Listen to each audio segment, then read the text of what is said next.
2021年11月1日、FM845 木下広域キラキラ。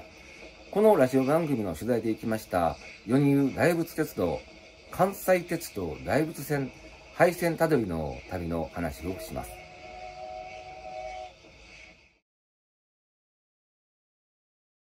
まず、関西鉄道という読み方、呼び方、発音ですが、実際は違うよ。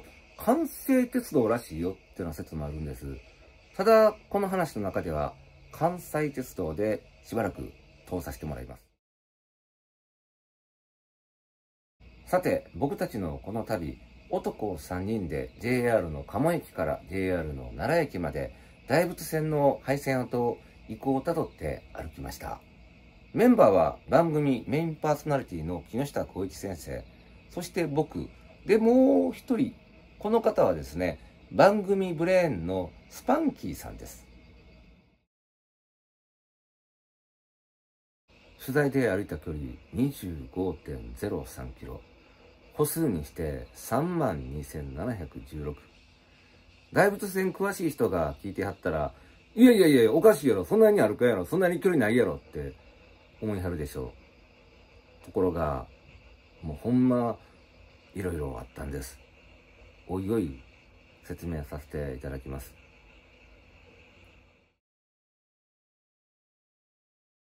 鴨駅改札口を出て一番最初に寄せてもらったのが観光案内所さん、木津川市観光協会さん。とても親切に大仏線のことを教えてくれはりました。さらにご覧ください。その大仏線を走っていたと伝わる稲妻号の模型がこちらです。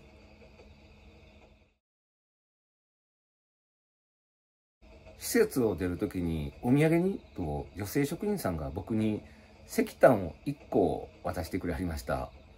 その時僕は気分は稲妻号よりも八右衛門号でした。プッスン。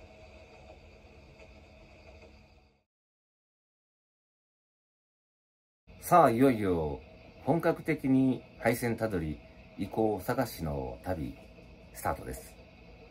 駅近くの踏切渡ると、なぜか閉じられてるはずのフェンス、金網の扉が大きく開かれてたんですよ。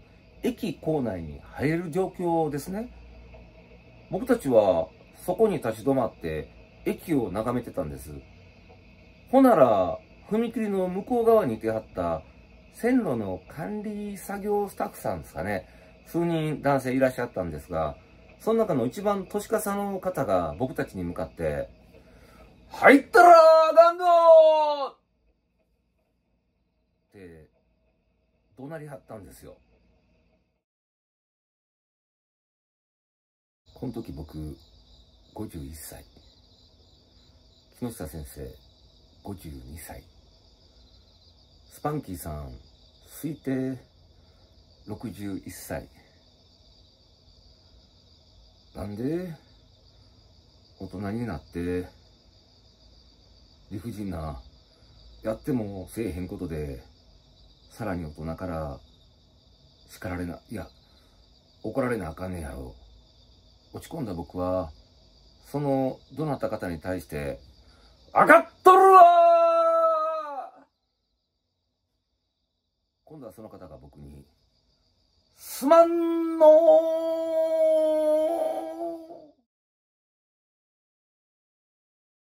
ー、教訓、理科に冠を立たさず、続く。